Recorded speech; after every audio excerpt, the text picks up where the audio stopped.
What's the difference between the Philadelphia and East Coast scene from the SoCal scene? Like from then till now, like. It's gotta, to me, it's like I've done a lot of places, and to me, when it comes down to indie wrestling in general, it's always the same. I mean, you got your strikers, you got your high spot guys, you got your wrestlers. I mean, talent wise, I think everybody's on par with everybody. There's some good talent from the NorCal to SoCal, Philly, East Coast, Midwest. I think everybody's on par with each other.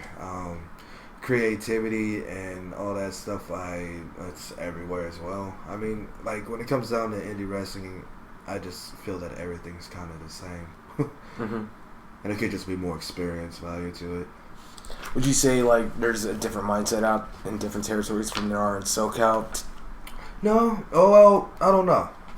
I know in California, like I've always said this, but no one wants to listen to me. I've always said that we need to get together more and we have to put SoCal as the forefront. And I've said this for years. And I said I was hearing what you did with Ray, and he said he wants to take accountability and be a leader and wants to lead by example. Mm-hmm. And everything like that. I said, well, in my mind, there's two type of leaders, a dictator and someone that leads by example. But someone that leads by example doesn't say they lead by example, Mm-hmm. But like I was listening to what you had to say about Ray, and he wants to be, he wants to push SoCal, and I've been saying that for years, man. Nobody really listened to me, and it could have been because like I was maybe not where I am now and stuff like that, but I've always had this mentality, and I've been saying it for years, so it just kind of sucks, So maybe I need to have my own podcast. Right. The B-Boy Report. Oh, God, no. That's Ray's stuff. He's doing so good at that. He needs to keep doing that. I think it's good. Of course, there's a big difference in crowds out there in different places and here in SoCal. Of course, in your first-hand experience, what are the main differences from like a SoCal crowd to like, say, a Philadelphia crowd, a New York crowd, or? I think when I was working in Philadelphia, this earlier on in my career, this is where ECW was going on. Or they just kind of closed, or they were going big. It closed in 2001. Yeah, so they were still going, and they were big out in Philly then. Oh no, 2002. It was just right after. Yeah. I'm sorry. So it was big in Philly.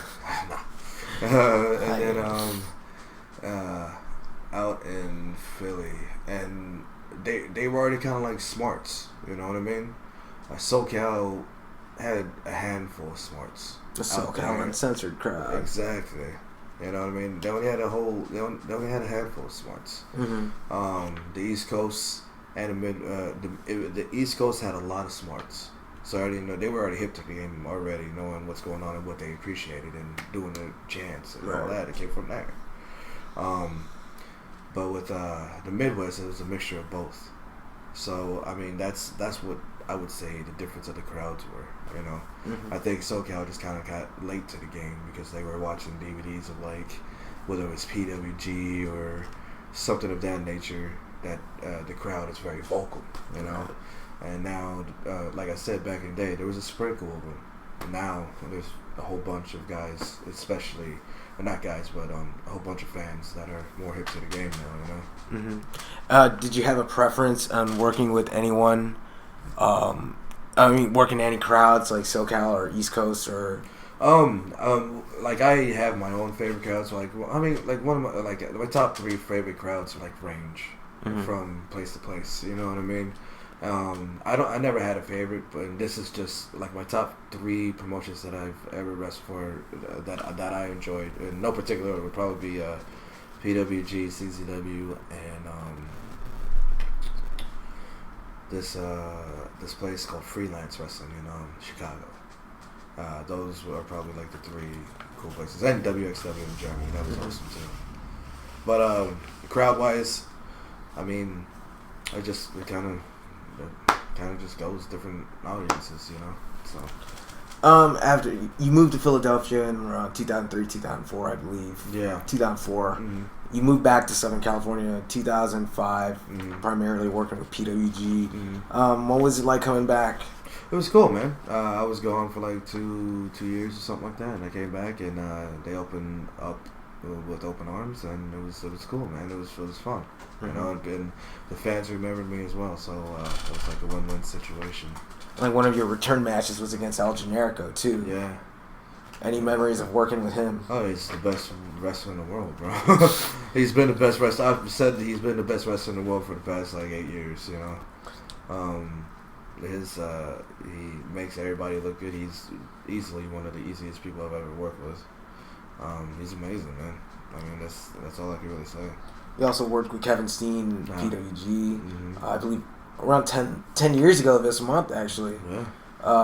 The show where the big lights that PWG would always bring in stopped working, and they had to use the house lights. And you guys had a match with the house lights on. It seemed way better that way. And you got into it with a fan in the front row. Yeah, and all me and that. Steen both did, yeah. How would you rank that match as far as... I really enjoyed that match with Steen. I've wrestled Steen many times, and I think that was probably one of our better ones. Like he was, it was cool, man. The match was fun. The crowd enjoyed it. I mean, we go out there, we did our thing, you know. I mean, I know that's kind of like simple and to the point, but I mean, when it comes down to Steen and myself, since we were familiar with each other, we knew what we could do, and we knew what the crowd would like, so that's what we kind of portrayed, you know. Yeah. And around that time, you were sort of being built up to the PWG World Championship, and you were sort of having this run where you were like unstoppable, and you were very over with the fans. And it all culminated with that huge cage match, huge cage match with Joey Ryan. I am high, sorry. This isn't even my worst fuck up today. I know, right? Anyway, so you had that match. Talk about it. The match was built up very big. They had me, and they had me as being the #1 contender. They had me beat guys like Chris Sabin, Matt Seidel, fucking they had me beat Scott Laws for the #1 contendership. I mean, they were building me up really big, and it came down to this cage match, and I was like, hey, a cage match is a cage match. I really feel that this cage match was more of a hardcore match, like a Guerrilla Warfare. Yeah, it was a Guerrilla Warfare cage match. Yeah, what I remember. Yeah, and going into the match, I knew I was gonna be sore and all that stuff, and that's the match where I actually lost this. Joey hit me with the chair, bounced up, popped me in the mouth, and I remember how pissed I was, and I was trying to break his nose the whole damn match. And he still feels bad every time I know he feels bad every time he sees my tooth. He just kind of I was like this, you know. I said, don't worry about it. It actually kind of helped me out, you know what I mean? But the match was very, it's very vivid to me. I remember it. The crowd was expecting a change. I think I've had one of probably the loudest pop when I came off, the loudest pop of a near fall that ever happened in Pro Wrestling Guerrilla. And then the Superfly jump off the cage through the table. Oh yeah. I remember. I actually watched that on YouTube. I don't know if we can use the footage in this because we're not in touch with PWG. But if you go on YouTube, look up PWG B-Boy Near Fall.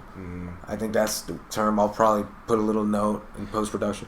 But that pop when everyone thought it was a 3. Even I thought it was a 3, and I was working the merchandise table. I was like, oh shit. Yeah, we planned it out really well, and I told Joey, I said we got to make this the biggest, and like people have to really think that I'm gonna go over.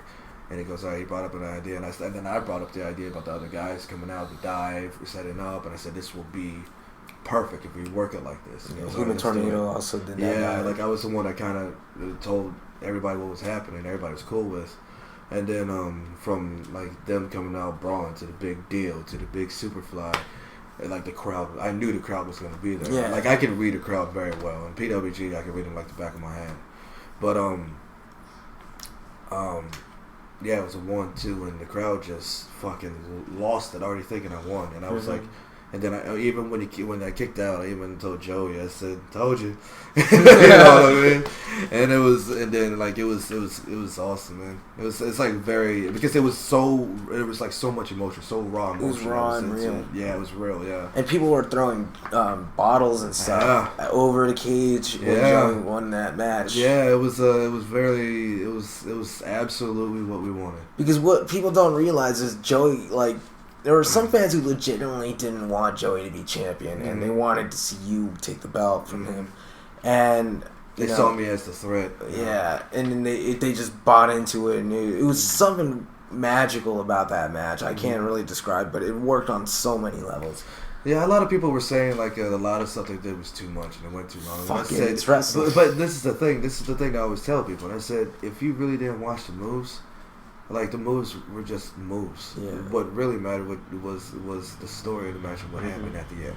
That's all you need to worry about. You know what I mean? Yeah. Around that time, you debuted in Dragon Gate. Steve was gonna ask us. Steve from SoCal Uncensored. Big shout out to him, the founder, the Godfather. Again, Dragon Gate, Wrestle Jam. You went there over with Chris Bosh. Yeah, and we represented PWG. Yeah, talk about your time over in Dragon Gate. I really wish that I was still in, not just Dragon Gate, but to this day I still wish I was in Japan. They're my favorite people, favorite crowd I've ever worked for. So respectful. I mean, you're regarded as someone not fake. You know what I'm saying? You're regarded as an athlete, a professional, someone that knows it. You know what I mean? But out here is kind of different. And I would have loved to go into the dojos. You know, I wish I could retract my career, and maybe I would say my 4th year in, I would have just flown myself to Japan and do it, and just stayed out there. Steve wanted to know also, why haven't you been back to Japan? I really don't know. I talk to Sima here and there when I can. I know I've been meaning to speak with Tozawa when he's in town, but it's always different scheduling. I don't know why I haven't back. I know that they really enjoyed my work, and when I was gone, they started stealing my shit. And they started stealing all my moves and stuff, and I was like, okay, but like I love Japan. I would love to go back. I just don't know, you know. And there are people out there who say you steal moves from Japanese workers. Yeah. So do you think it's sort of like even trade? Maybe it is. Well, you also got to remember, like, it's kind of like you have to use Japanese moves or finishers because that's what people know. Yeah. You know what I mean? Like, if you do a body slam like somebody, let's say you do a body slam like Tenry, you think people are going to understand that you do a body slam like Tenry, or if you do the fucking Buster, you know what I mean? Shining Wizard, I remember that for years. But see, this is the difference. Like, everybody gives me shit, you stole it from Muto. I said, you know what? The name I stole from, but my wizard is more of a pump strike, and it's always like more of a jumping knee. It's been a pump strike. It's never been a swipe. It's been a jump pump strike that everybody's starting to use now. I noticed you slap your hand. Leg too. Oh no, I don't slap. That's my biggest critique of wrestling. But see, I used to do that pump knee all the fucking time, and that was my finisher. It just happened when you got up, but now everybody wants to do it now. I was like, okay. Well, they're paying attention to, you know, the big guys that have done it. They don't remember me doing it, of course. So. Now, moving on. In between that time, you were also moving back and forth between SoCal and Philly. Yeah. I believe you moved once or twice. Talk about moving back and forth. I moved back to Philly because I needed to get out of Southern California. A personal problem happened. I felt betrayed by a lot of people out here. I didn't trust nobody out here. And I needed to leave because if I stayed, I would have done something I probably would have regret. You know what I mean? So that's why I left. I didn't trust anybody. I felt betrayed because I'm the only child. All I had was family and friends. So friendships and bondships that you have in wrestling are very, you know, very meaningful. And I treated my friends like family. And when everything went down and shit like that, I got betrayed, felt betrayed, and I had to leave. And that's why I left. That's why I went back to Philly. have things been better since then? Absolutely. I think with myself leaving, it was something that I needed to get away from. And these people that you say betrayed you, have you patched things up with them, or just sort of like not really? I've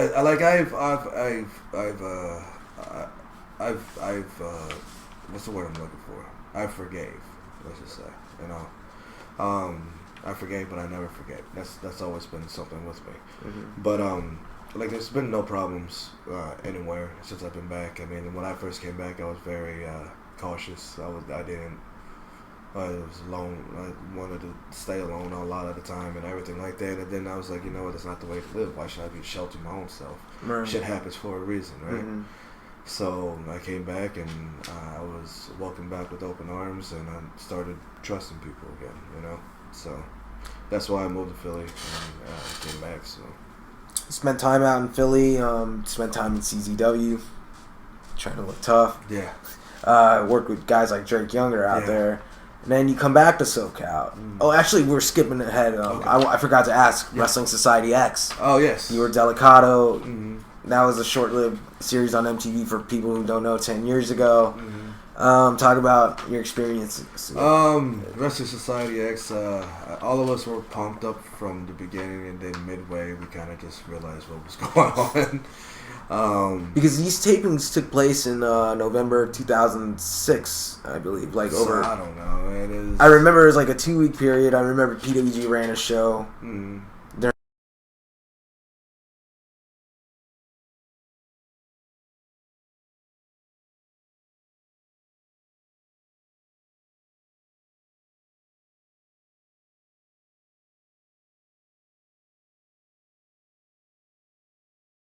The way they handled it was like you had 10 shows and you filmed them all back to back, and sometimes we actually all of us stayed at the Grafton off Sunset for like a week. I think it was like a week and a half or something like that, and we were all treated the hotels there and everything like that, and they treated us well.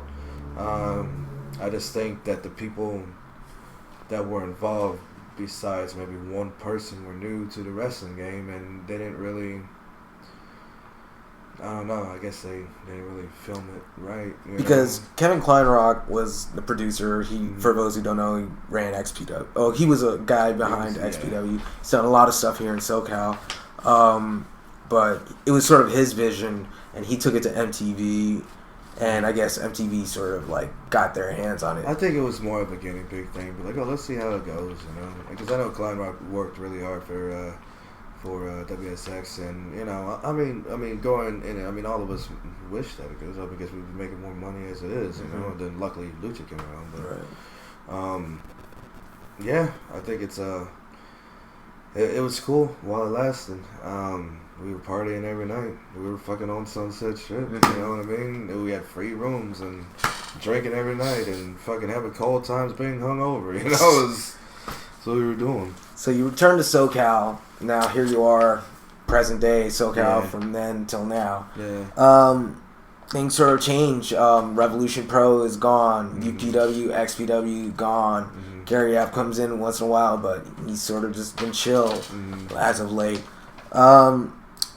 Let's talk about, first off, I forgot, when did you come back to SoCal? I remember you were in CZW around 2008, 2009. I think I came back 2010.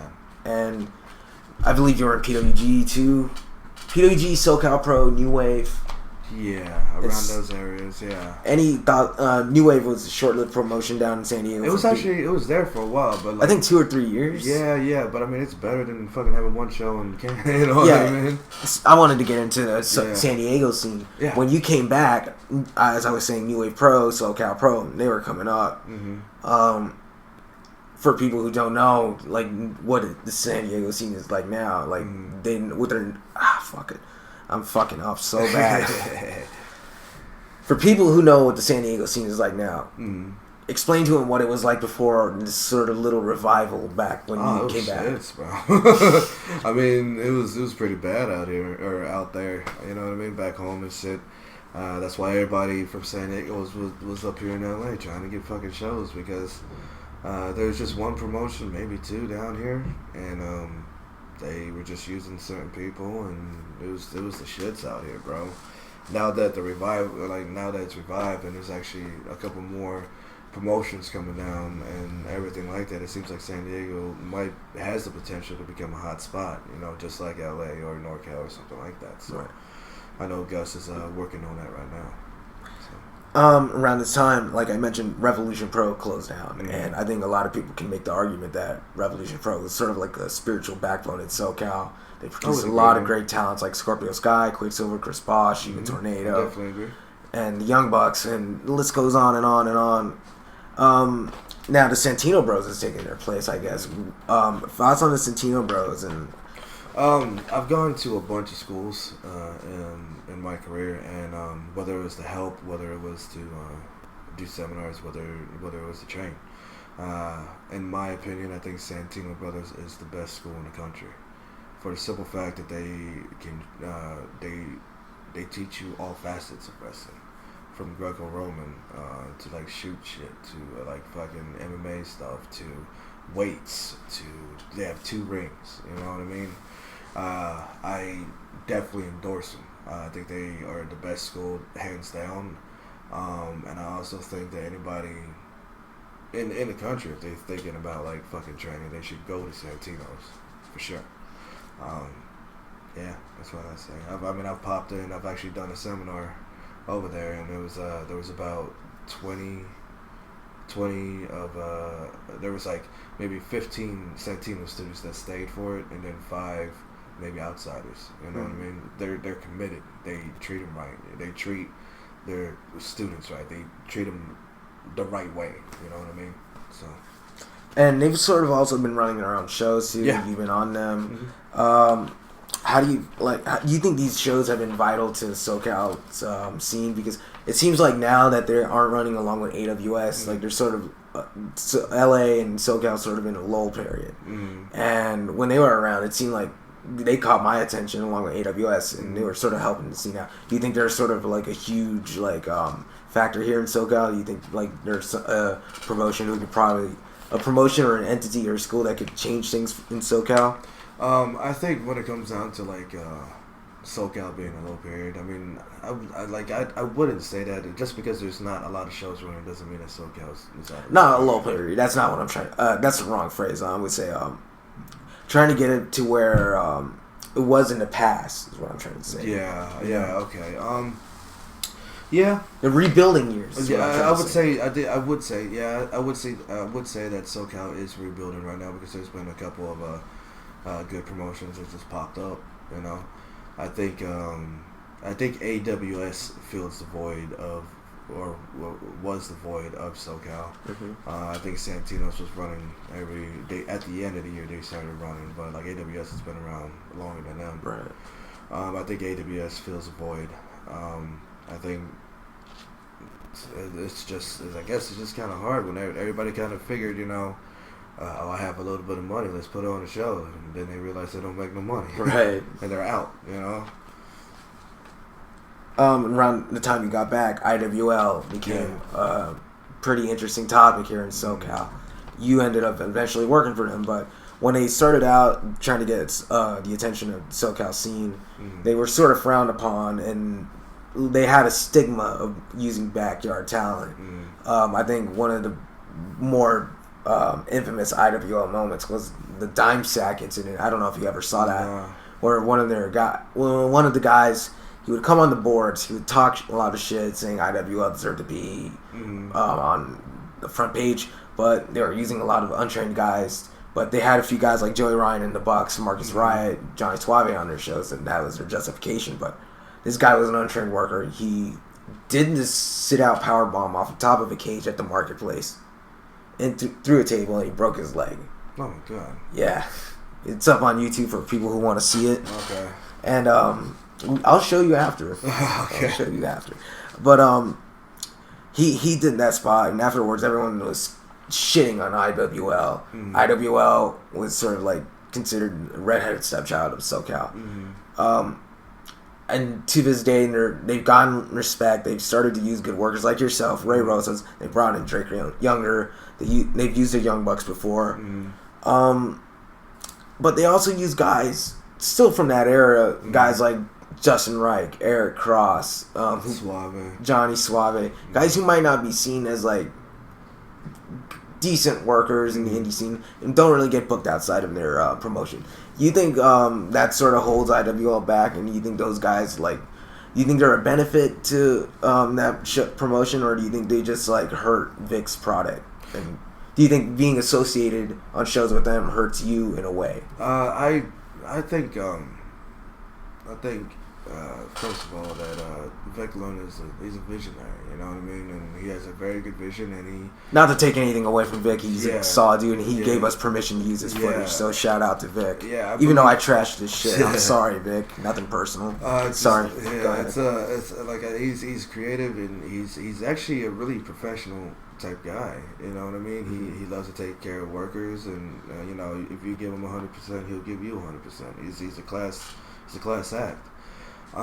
Considering IWO and all that shit that you were talking about, I had no idea about that, to be honest. Really? I didn't know that they had a stigma on it. But like, I always give somebody the benefit of the doubt, you know what I mean? And every time that I was at IWO, I was always treated with respect, and never lost my cool with the exception of maybe one time.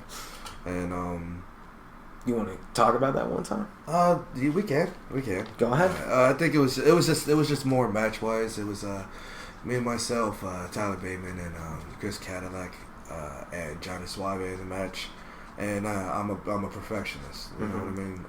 If somebody fucks up, they're gonna hear it from me. You know what I mean? Be like, fuck about this, blah blah that. And it just so happened that Suave messed up his own spot, and I started getting pissed off and everything like that. And then we went home, and then I was in the back, and I was just nobody, like, people knew not to talk to me. You know what I mean? But I mean, going back to IWL and everything like that, I think Suave, Cross, and Reich have gotten better for the simple fact because they were working better talent. I think in order to get better in this business, you have to wrestle people better than you. Right. You know what I mean? If you keep wrestling yourself all the time, you're not gonna learn, and you're just gonna be stuck in your own bubble. Do I think it hurt them? Do I think those guys hurt IWL? I don't think necessarily. But being pushed in the main event, like. Well, a lot of it's a known fact, and nobody can disagree with this. Not even Vic, that the guys that you mentioned are his boys. You know what I mean? It's his promotion. Right. You see what I'm saying? He can do whatever the fuck he wants. Yeah. If he wants a fucking dinosaur in there, he can get it if he wants. You know? I think that'd be over. It would. But are we talking a legitimate dinosaur, or I like a legitimate dinosaur, or old guy? Yeah, you know what I mean? It's his promotion. If that's what he wants to do, that's what he's gonna do. If he wants to push his guys, then he can do it. If he has confidence in these guys, then I think it's a good thing too, because he's showing confidence that we could build around my friends. You know what I mean? I mean, it's not a bad thing. It's not a good thing either, you know. Do you think he'll ever return to promoting? Because for those who don't know, supposedly he's taking a break from what I've been told. But I think having shows every 3 months that he's having is hurting him. I think he has somewhat of a loyal base, solid, fan base. But the problem is that he runs on days that everybody else runs. Like normally, that's why I had like a lot of double shots like last year, because I would do Big Sting and then I'd have to go somewhere else. So I think he needs to look at his dates a lot more. I think that would help. But I mean, I forgot what I was saying. IWL. But I mean, personally, I like IWL, and the reason, and that was the first time me and Tyler Bateman worked, and because of that match, we formed a very good friendship with each other. Vic has always given me good matches. He pays me right. I mean, I can't say anything bad, The only thing that I can see bad is him pushing his friends, but like I said, it's his promotion. He can do whatever the fuck he wants. If Vic came to you, if Vic came to you and he asked you for advice on how to fix his promotion, how to make it better, what would you tell him? I would tell him the talent that he's using is good. I think you could build a promotion around the talent that he has with a couple of outside guys, my main concern and one of his biggest downfalls is that he runs when everybody else runs. Because he has to understand that IWL isn't as big as he may think it is. You know what I mean? Like if IWL was going to run close to EWF and Covina, who do you think is going to... Where are the fans going? You know what I mean? Because they're more solid with EWF, you know? Like, I think he needs to see it... I don't know if he sees it more as a competition between promotions and shit like that, but if he really wants to make money, if he really wants to have, like, a good, solid, maybe income or shows or whatever, the first thing he needs to do is check his calendar. It's the first thing he needs to do. Because I remember one show he had was against a PWG event, and not only a PWG event, but it was on the same night as McGregor Aldo, I think. Yeah. I think you were on that card too. Yep. Did you miss that fight? I did. How did you feel about missing that fight? No, it was only 12 seconds. What was that co-main event though? I forgot. I don't remember. It was something good. Yeah, I don't remember. Anyway, but back to the current scene though. Lucha Underground. Yeah. Let's talk about that. Okay. I don't know how to pronounce the name of your character from Lucha. Bale. Yeah. How did the whole Lucha Underground thing come about for you? It was actually kind of funny. I got the call from this guy named Marty, who's like an audition guy, and he called me, told me about the offer and everything like that, and I was like, let me give you a call right back, because I thought it was a fucking rib. Right. But to be honest, because I heard rumblings but didn't hear anything about this, and I gave my number to somebody that thought that they would be interested in me. Right. So after I called him back, he goes, I want you to get in touch. He told me exactly what was going on with Lucha Underground and everything like that, and he told me to get in touch with Anthony Jensen, who does contracts. I had to get my contract revised on a couple things, and from there I signed on. I was the second one to sign on Lucha Underground, and it was great because they what do you call that? It's been nothing but great times there, and the project was something that all of us were actually very impressed with on the very first time we were there. Like there was like no ill feelings. Like the locker room's amazing, you know. And it's cool, man. It's obviously the highlight of my career and everything like that. And then they were wondering what to do with me, and they already had Reyes and Cholo doing the crew stuff. And then they had me tag with them in a dark match, and then they realized, oh shit, these three... They work well together. Exactly. So they were trying to think of a name, and I was just like, why not Bale? If you're not familiar with Bale, he's a demon. He's a second in command to the devil. I don't know anything about this. But like, it was my idea. It was my name and everything like that, and they brought up the idea, and the first season went off, and it was amazing, you know? And then you got killed. Then I got killed. I'm not gonna lie. I thought I was fired. I really thought I was fired, but then I realized something, man. It's not even a wrestling show. It's something else. It's a TV show. Else. Do you think guys like Jim Cornette? Yeah. He can go fuck himself. I hate. I was gonna say, and not just like I've met him a couple times. He's always been a dick to me. I swear to God, I've spit. And there was one time I spit in the back of his head one time. It was funny. Go into your. I'd want to let you have the floor on Jim Cornette. Oh no, I just don't like him. And like he was walking past me, and then he I was going to shake his hand, and then he just walked past me and went. Then walked away. It's simple. Like I'm not a fan of Cornette, dude. You think a guy like his mindset is sort of aggressive to the wrestling scene? Absolutely. Because he's always bitching about guys like Kevin Steen, El Generico, the Young Bucks, Joey And guess Ryan. who's making the most money? Yeah. You know what I mean? And now he's bitching about Lucha Underground. You know what? He has a big fucking mouth anyway. So I think what it really comes down to is that it's either one or two things. One, he's really regressing the scene, like you said. Or two, he's just doing this shit just so attention can be on him. Because of people that know Cornette know that he loves attention. Yeah, and he's not like he's relevant. He's not like he's working anywhere. Yeah, you know what I mean? And right now he's not relevant anymore. So it kind of, what can you do? that guy... Like, I heard a story where he bragged about pulling a gun out on Brock Lesnar, and he's like acting like he was a tough guy because of that shit. Oh yeah, because he has a gun. Anybody could be. Oh my god, that's Jimmy for you, bro.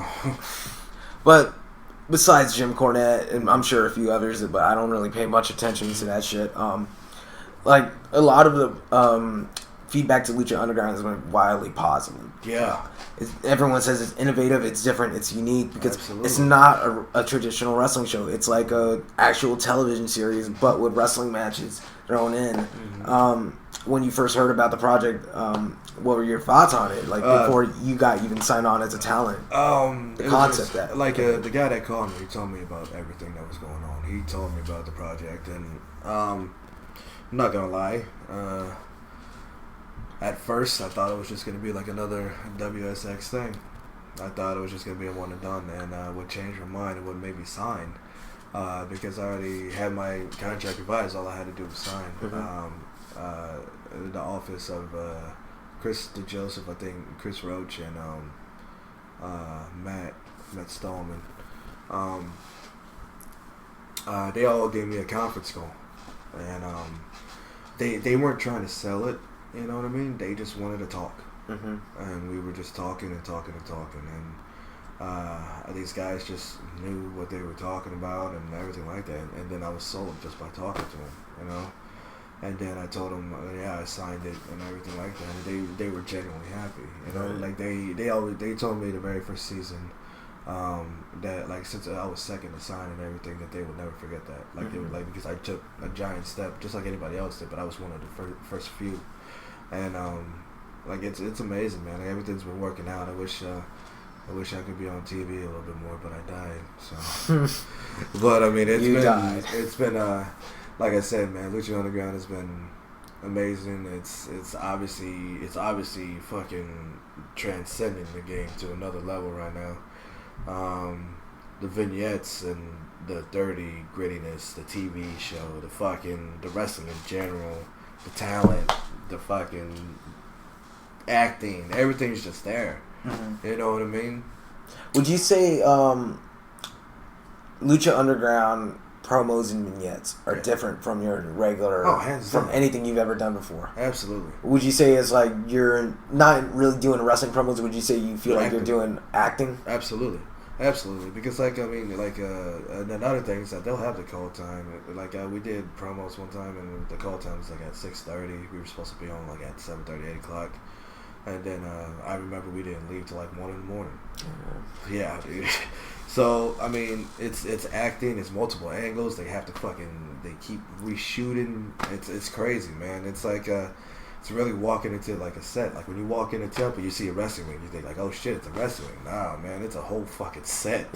I haven't been to a taping myself. I tried to get tickets, but I was late. Man. Yeah, because I don't really. As weird as it sounds, I don't really stay up on wrestling as much as I should. I don't. To be honest, I hardly watch wrestling nowadays. Yeah. I only I'll catch like a couple things here and there, but like wrestling's consumed so much, man. That like when I'm away from wrestling, I mean I do miss it, but I try to steer away. I like to, you know what I mean. I usually have it on for entertainment, but I just don't fall deep into it. I just know that Lucha Underground is considered something hot. Oh yeah, I know The Rock recently, like that's how hot it is. I heard The Rock is fucking praising your shit. Like the thing about Lucha Underground is that because like when it came to the first season, nobody expected it what it to be. And then halfway when it was started televised, that's when it started getting talked about. At the end of season 1, we got signed back. That's when everything kind of just fucking went through the roof. And that's when everybody was getting, like you saw everybody and their mom season 2 just fucking feeding into it. And now we're like on iTunes now. I mean, I know there's other deals hopefully on the way, you know what I mean? That you probably can't say. Well, I mean, it's just like shit that I hear. It doesn't matter. Like, I'd rather see something, you know what I mean? Rumors. Exactly. For legal purposes only. We don't want anyone to get in trouble. We've had enough legal threats. And then yeah, man, it's the best thing on. Like, I will seriously say, it's the best thing on TV. And the tapings, the wrestling itself, the tapings are like every 2 weekends or so, I believe, for a season.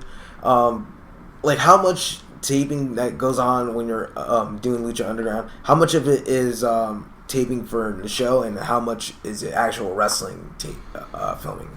From show-wise, are you talking about as talent being there or actually being on television? Like, if you're there and like you got angles and promos, okay.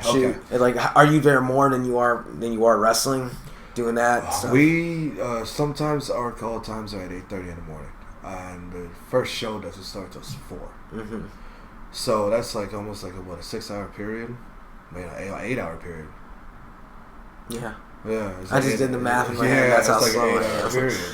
And sometimes we don't even get out the temple till like 9. Mm-hmm. So we're there at the temple 12 fucking hours. Mm-hmm. The shows only range from like 4 to 5:30, maybe like 7 to 8. Are there taping? Are you guys filming stuff when there is no wrestling going on? Would you say there's multiple things happening there, man? Would you say it's more prominent in the production process than the wrestling? Oh no, because I think it goes hand in hand because they do a lot of editing and stuff, you know. So I mean, it's amazing though, you know. It's like I've never been a part of something like that, and what they're doing and what I've seen is. It's something better than a lot of movies, you know? Yeah. Now, a lot of the comparisons that people draw naturally between Lucha Underground is with Wrestling Society X, more than like TNA, WWE, or anything. And you're a guy who's in both TV shows. I don't want to say promotions because they're TV shows. What's the main difference between WSX and Lucha Underground as far as like filming and production wise, like being on set and all that? Lucha Underground knows what they're doing, and WSX didn't. Bottom line. When fucking they had us do a call time at 6 o'clock, and the people that were shooting the wrestling actually wanted to see us practice the whole match at least 3 times, just so they could get shots right. Mm-hmm. Lucha's like this. They're a fucking machine. You know what I mean? They know what the fuck they're doing. You know what? Everybody that's talent-wise, everybody that's there deserves to be there, and it's an amazing locker room. Crew that deals with the ring, that deals with props and everything. They're the fucking hardest working people I've fucking ever seen. The fucking cast of like actors and stuff like that, they're on point. Like the Cueto, he's an actor. And he's amazing, and he's easy to get along, and because he gets along with us. Even though he killed you. Yeah, even though he killed me. That wasn't even me. That was this other guy named Bell, bro. I forgot. Remember with B-Boy. Bell. But the fucking and going to the office wise, Eric Van Wagenen is the most understanding boss you'll ever have. Anthony Jensen, who deals with contracts, money. If there's a problem with TV or something like that, he's always has time to talk to you.